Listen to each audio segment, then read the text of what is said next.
In the Republican campaign this morning, Newt Gingrich is finding himself on top of several new polls. Yeah, among them, a CBS News New York Times poll of Iowa Republicans, which shows longtime frontrunner Mitt Romney in second place. Political correspondent Jen Crawford is in Washington this morning with the latest. Jen, good morning.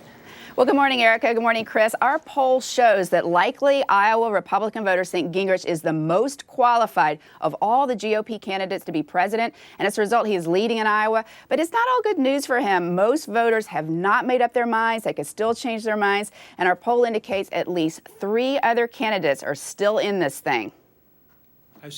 Iowa caucus goers like what they're hearing from former Speaker of the House, Newt Gingrich. In our brand new CBS News New York Times poll, Gingrich is way ahead of the pack. He has the support of 31% of Republicans planning to participate in the first in the nation nominating contest next month.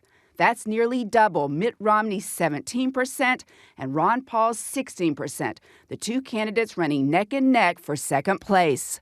I handed you the latest CBS polls, and you laugh. Are you happy with these polls? Well, I've been on the show with you when I was really unhappy in June and July. So, yes, this is a nice Christmas present. Gingrich has benefited from solid debate performances. On questions of leadership and readiness to be president, the poll shows Gingrich with a commanding lead. 43% of likely Iowa caucus goers said Gingrich was most prepared to be president, with Romney a distant second with 20%.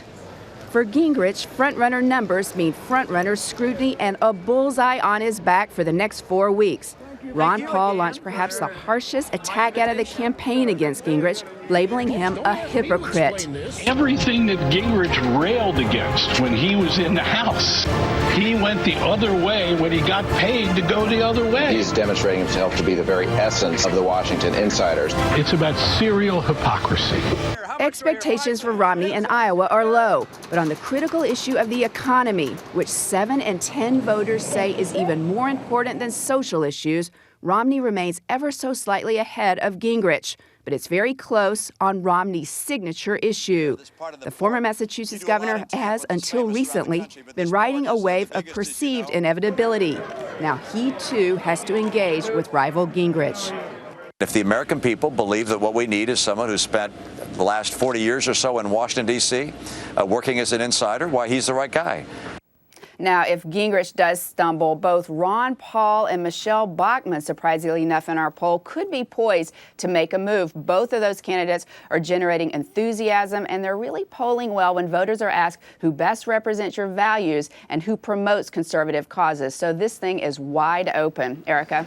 Jen, this is Chris here. Let's talk about Mitt Romney for a second. How much of a problem does his campaign have right now with his numbers and with Newt Gingrich really kind of moving past him on most polls that we're seeing now? Well, obviously, I mean, we've seen candidates come and go in this race, but these are pretty commanding numbers for Newt Gingrich. And there's not a lot of time here. There's 4 weeks in the calendar, but really, if you count out the week of Christmas, since voters don't really pay attention, then it's only 3 weeks. But I think you've got to be careful when we're looking in this poll. It is not a lock for Gingrich by any means. Remember, 2/3 of the voters still haven't made up their minds. And our poll does show us, I was saying earlier, that it looks like it could be a 4-way race with Paul and a true social conservative, like, say, a Michelle Bachmann. Gingrich is going to get a lot of attacks in the weeks to come, and some of those social conservatives who are with them now may not like what they see when they're reminded of some of the things in his past on personal issues, as well as some of the things on his leadership when he was Speaker of the House. CBS's Jen Crawford in Washington for us this morning. Jen, thanks.